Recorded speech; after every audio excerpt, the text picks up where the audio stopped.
You're living a life even you no longer recognize yourself in. Every morning you wake up and put on a polite smile, forcing yourself into the role of the strong man, while inside, you've been exhausted for a long time.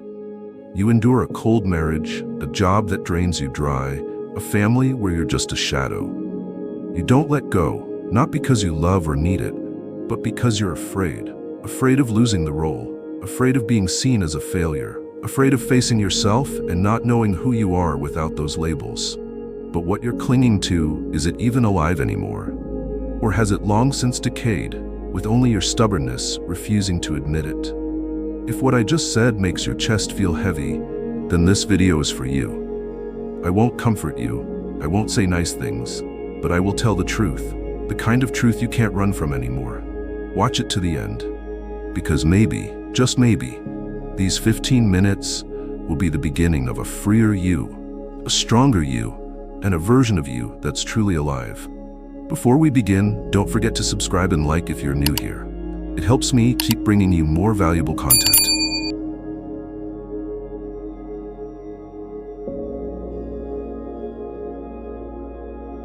It might sound like a small error, a minor flaw in thinking, but it's not. This is the root of all your torment, all your disappointment, all the spiral into suffering that you can't even explain why you fell into. You're not in pain because someone left you. You're in pain because you believe that if you had been better, if you had tried just a bit harder, if you had been kind enough, patient enough, persistent enough, that person wouldn't have gone. You've tied your worth to the reactions of others, something that in Stoic philosophy, Epictetus plainly said, is not within your control. But you still cling, you still try to change what should have been let go, and that effort is what's choking you from the inside. Pain doesn't come from the event, it comes from the expectation you attach to it. A Stoic knows this well. We call it the misuse of the dichotomy of control. We think we're acting, but really, we're resisting the impossible. Like trying to hold a door shut in the middle of a tornado. You think you're being strong, but really, you're tearing yourself apart. I've been there. I used to think if I called her one more time, she'd change her mind. I used to think if I worked harder, my boss would notice my efforts. I used to believe if I was kind long enough, people would realize I was a good person. But then I realized, those actions weren't born from inner strength. They were desperation disguised as effort. They were my way of avoiding the truth, that some things don't belong to me. Not because I'm not good enough, but because by their nature, they were never in anyone's control. Picture yourself standing in the desert, arms wrapped around the wind, thinking that if you just hold tight enough, you'll catch a little coolness for yourself. But the tighter you hold, the more your arms clench in despair. The wind keeps drifting, and you're exhausted. That's the clearest picture of trying to control what life never gave you power over. Worse yet, you think you can control other people's emotions. You think if you phrase things just right, they won't get angry. If you behave perfectly, they won't hurt you. But no, humans are free beings, and the only thing you can truly control is yourself. Your reaction. The choice you make after everything has already happened.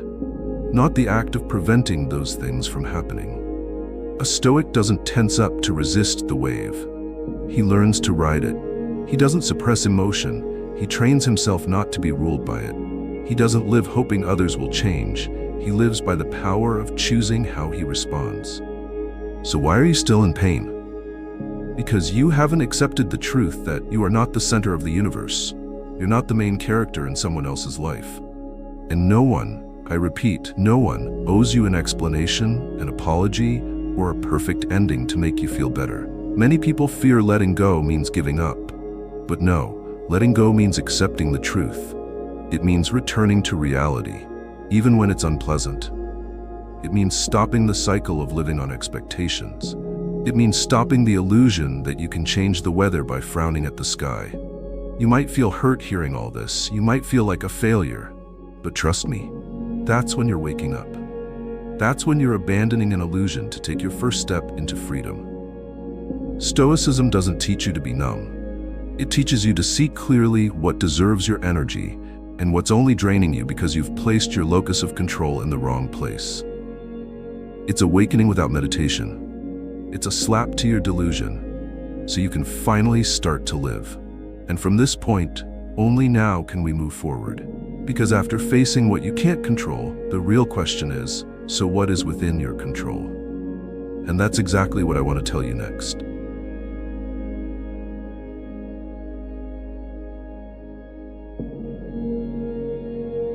Don't confuse giving up with letting go.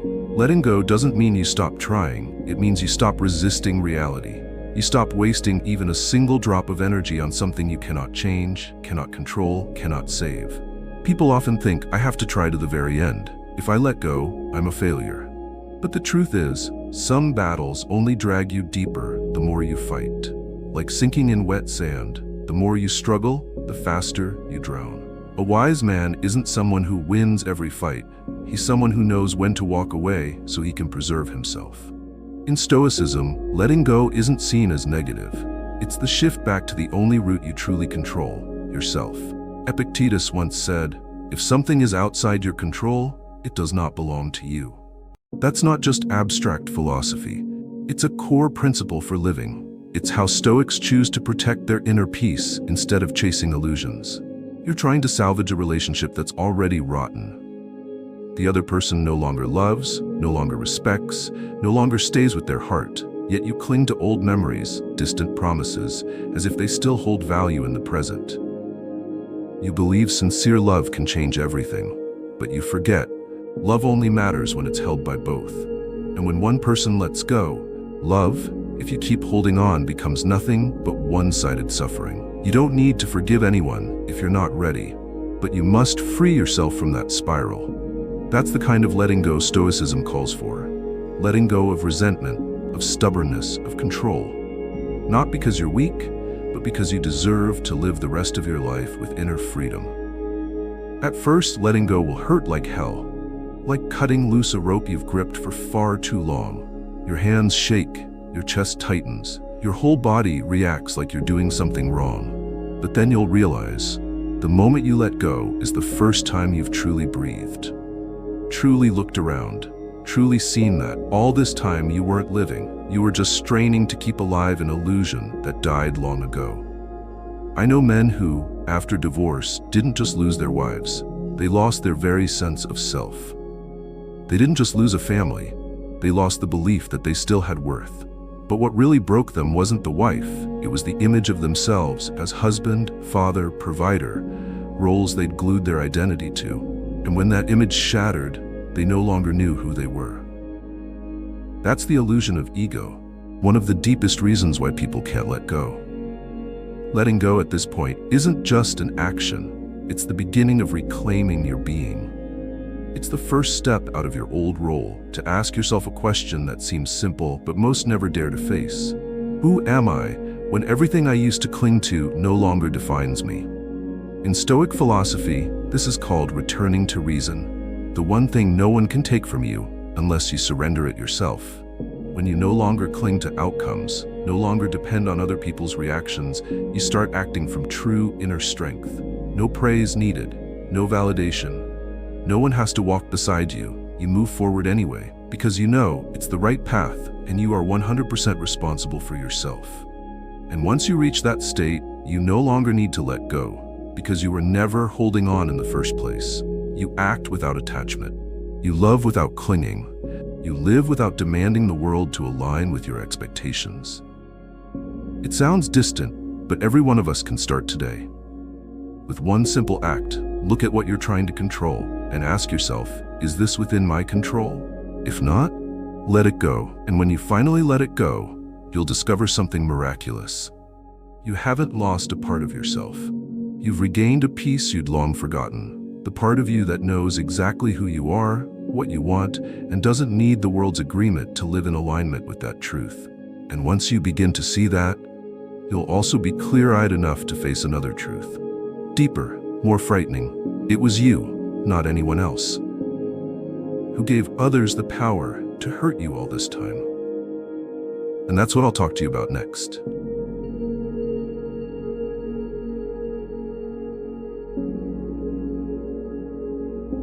No one will say this to your face, because everyone's afraid of hurting you. But I'm not here to comfort you. I'm here to help you see a truth you've been running from for far too long. You're living like a victim, and you choose that every single day.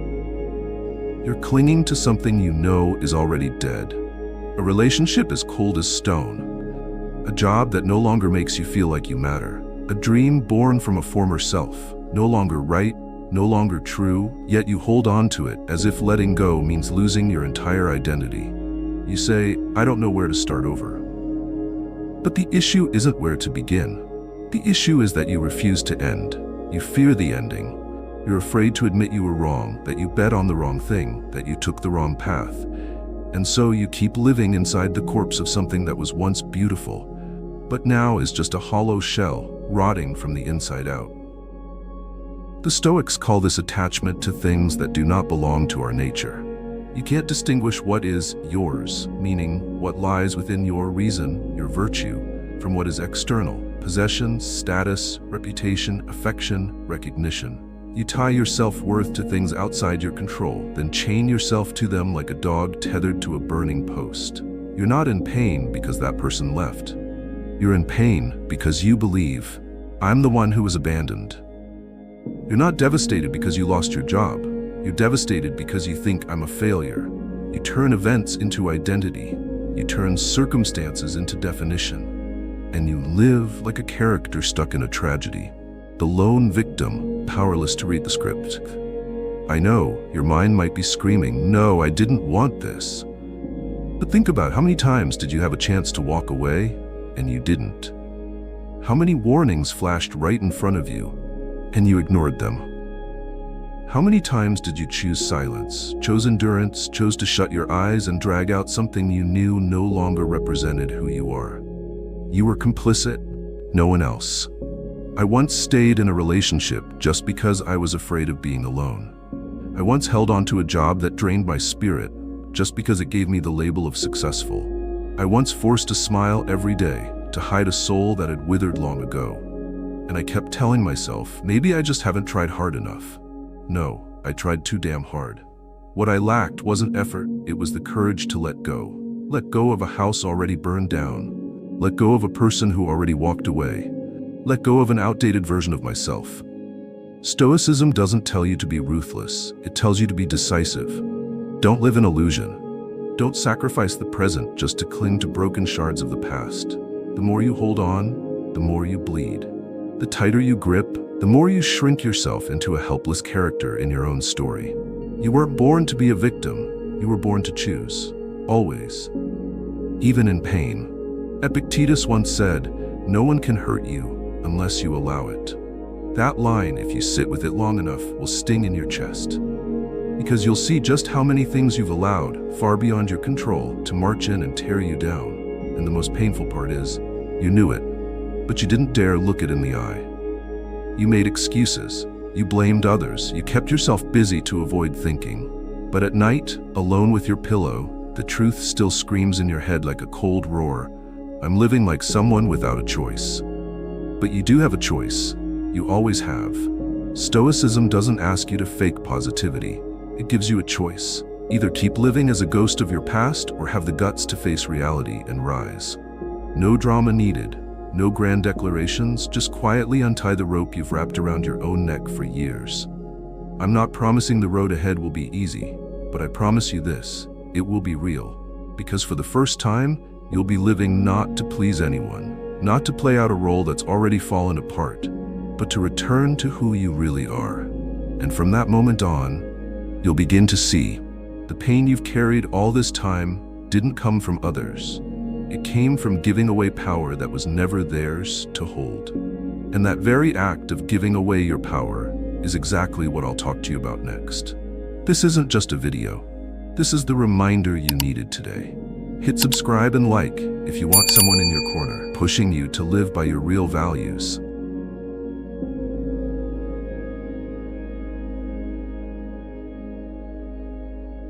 Have you ever stood in front of the mirror, looked yourself in the face, and had no idea who was looking back? Not because you've aged, but because you've changed too much just to please everyone else. You've tried to be a good husband, a responsible father, a colleague no one dislikes. You've swallowed your words with your wife, endured your boss, pushed yourself like a machine. You thought you were being patient. But in reality, you've been losing yourself, bit by bit, trading it all for validation that was never yours to begin with. You live like you're waiting for someone to give you the green light to breathe, and you call it duty, you call it responsibility, you call it doing the right thing. No, it's slavery. Spiritual slavery. Harsh to hear? I want it to hurt, because only that kind of pain can jolt you out of the numbness you've been stuck in, that numb state you've mistaken for living, when in truth, it's just surviving under the weight of things you can't control, and still trying to control them every single day, like a drunk man stumbling lost. Do you know why you're suffering? Because you're investing your whole life in things you can't hold on to. You can't control whether people love you, betray you, or keep their promises.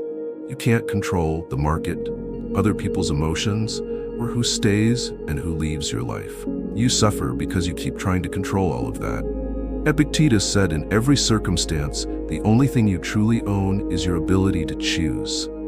That choice lies in your reason, and that is what defines who you are. Not your career, not your wife or kids, not your bank account, but how you respond to injustice, to loss, to chaos. Focusing on what you can control isn't just a cliche, it's a way of life.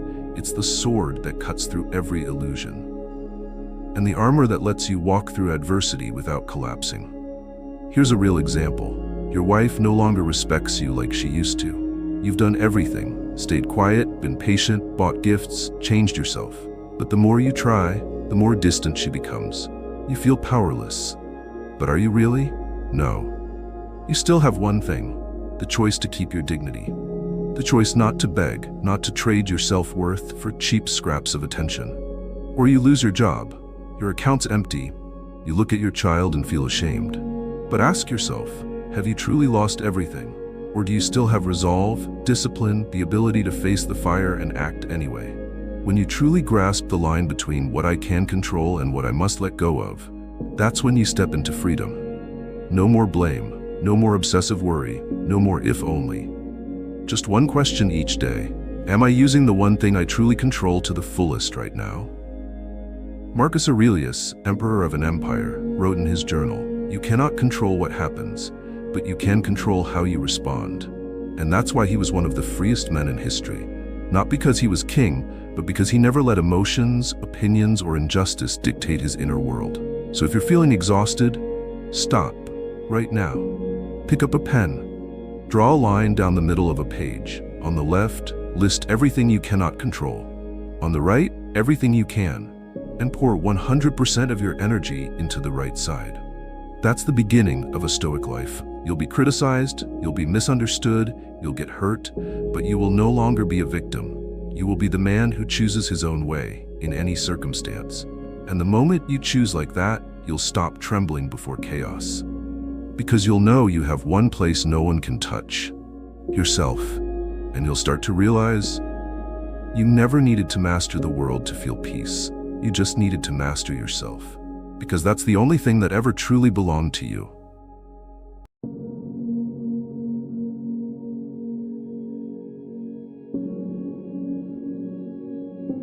People love to say, only the weak let go. But I'm telling you, having the guts to let go is the peak of strength. Letting go isn't giving up. Letting go is standing in front of something that once meant everything to you and having the courage to admit it no longer fits. You don't need courage to keep going. You need it to end. You know what's easier than letting go? Staying. Staying in a hollow marriage. Staying in a job that kills you a little more each day. Staying in a comfort zone that numbs you and slowly rots you from the inside. Because staying means doing nothing. Just tighten up, pretend, get through another day. But letting go means you accept an uncomfortable truth. Things might never be the same again. And you'll be responsible for that change. In Stoicism, we learn one thing very clearly. Courage is one of the 4 foundational virtues of a moral life. Courage isn't just going to battle. It's also sitting down, looking straight at what you're holding on to and asking, am I holding this because it's truly valuable, or just because I'm afraid of the emptiness? Cato, one of Stoicism's role models, chose death rather than serve a tyrant. He didn't kill himself out of despair. He did it because he refused to be complicit in moral decay. That wasn't an act of destruction. It was a decision to preserve his dignity. Some things matter more than life itself, and he chose to protect that all the way to the end. Marcus Aurelius, the Stoic emperor, faced war, betrayal, the death of loved ones, but he didn't use power to distort the truth. He didn't use his crown to hide from pain. On the contrary, he accepted it as an essential part of life. And he wrote, "If this comes from nature, and nature does nothing in vain, then there's nothing to fear." Stoics don't treat pain as the enemy, but they also don't cling to it forever. They draw a clear line. What's pain from the inevitable, and what's pain you keep choosing because you refuse to let go. There are men who suffer for 10 years, not because they lost their wives, but because they can't accept being left. They keep holding on to the identity of the betrayed one. They use it as an excuse not to move forward. They call it heartbreak, loyalty. But in truth, it's fear of change disguised as moral high ground. I used to be like that. I used to think that if I endured long enough, she'd come around. I used to think if I stayed silent long enough, people would appreciate me. But no one saves you from pain you cause yourself. Your silence isn't seen as noble, it's seen as surrender. And then one day, I realized I had to be the one to step out first. It's not about who leaves first being stronger. It's about who dares to let go at the right time. That's the one with real backbone. Letting go of something that once meant everything, that's a kind of funeral.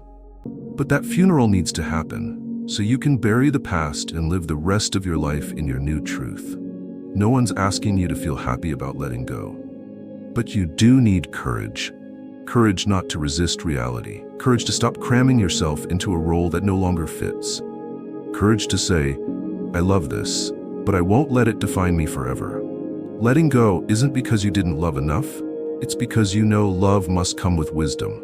Not all love is worth holding on to at all costs, especially when that cost is you. And one more thing I want you to remember. Letting go is not an ending. It's the beginning of another kind of strength. The quiet kind. The kind that doesn't need to scream or prove itself. The kind that comes from a man who knows what he's lost, what he still has, and still chooses to live with integrity, with kindness, without bitterness, without blame. Look in the mirror one more time, this time not to see who's staring back, but to ask, am I still living true to myself? If the answer is no, then please let go. Not because you're tired, but because you've already grown stronger than that fear.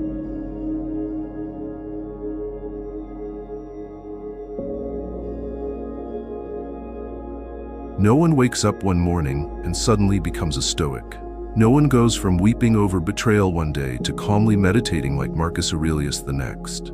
No one walks out of a wrecked divorce, sees their child no longer as close as before, and instantly attains enlightenment about impermanence and peacefully moves on. You can't just let go once and be done. Letting go is a habit, a lifestyle. It's something you have to train every single day, like a muscle. And if you don't train it, you'll fall right back into the old loop. Pain, clinging, hurt, blame, regret, and pain again. So letting go isn't an event, it's a sequence of actions. It's every small moment where you choose not to react the old way anymore. Each time you're insulted, ask yourself, is this within my control? If not, then don't let it touch the most sacred part of you, your mind. Each time you start dwelling on the past, remind yourself, that's over. My reaction now is what defines me. It's not the person who betrayed you that keeps hurting you 10 years later. It's you, replaying it in your mind a decade after it ended. The mindset of letting go begins with the smallest things.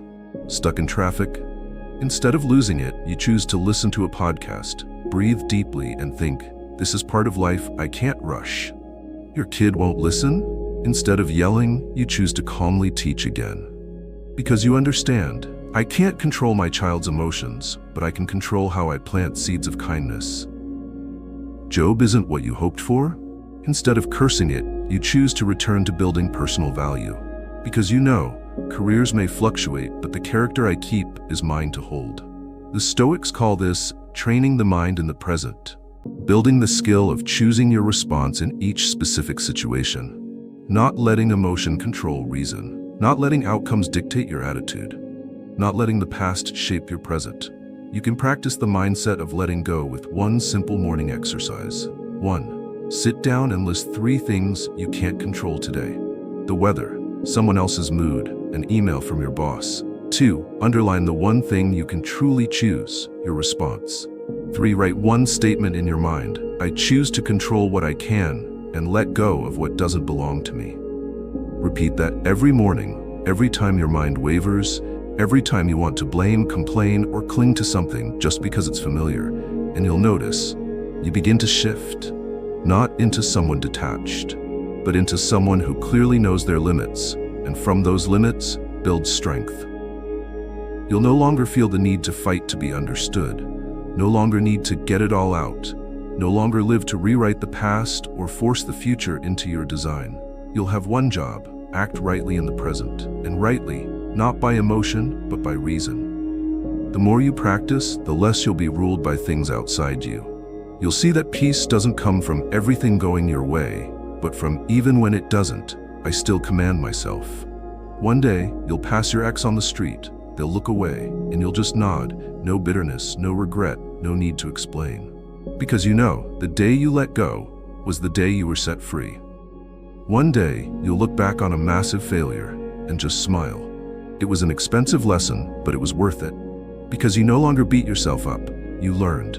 You moved on. One day, you'll hit a dead-end moment, and instead of cursing, slamming the table, exploding, you'll sigh, then breathe deep, then do the right thing. Not because you've gone cold, but because you've burned long enough. And you know, a grown man doesn't react with his first emotion. He chooses what's right, even when no one's watching. And that is Stoicism. No need for anything lofty, no need for grand philosophy, just this. Once a day, you choose to act on what you control and let go of the rest. Each of those choices stacked up will become your new life. A life that's not light, but solid. Not smooth, but peaceful. Not perfect, but yours to command. Because in the end, true freedom doesn't come from holding everything.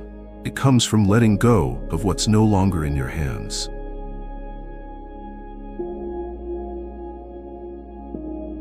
It wasn't your wife who hurt you. It wasn't your boss. It wasn't your ex. It wasn't your parents.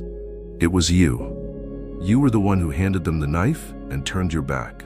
And when they stabbed, you called them cruel. Swallow this truth whole, not to blame yourself, but so that finally you can wake up. You're not hurting because they didn't love you enough. You're hurting because you placed your entire self-worth into that love. When they withdrew, you were empty. You panicked.